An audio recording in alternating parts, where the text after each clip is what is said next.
In this video, I'll show you how to send USDT from Binance to MEXC Global safely and correctly.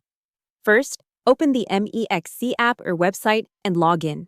Go to Assets Arrow Spot, search for USDT, then tap Deposit.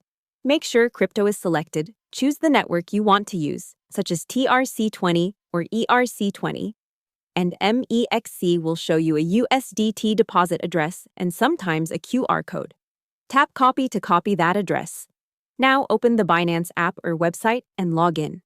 Go to Wallet Arrow Fiat and Spot, find USDT and tap Withdraw. Here choose Send via Crypto Network. In the address field, paste the MEXC USDT deposit address you just copied.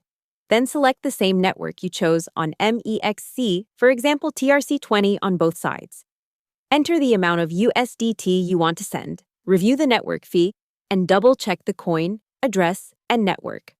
When everything looks correct, tap Confirm and complete any 2 FA, SMS, or email security checks Binance requires. Finally, you can monitor the transfer under Binance Withdraw History and MEXC Deposit History until the USDT arrives in your MEXC Spot wallet. Hope the tutorial was helpful. Subscribe to my channel and see you in the next video.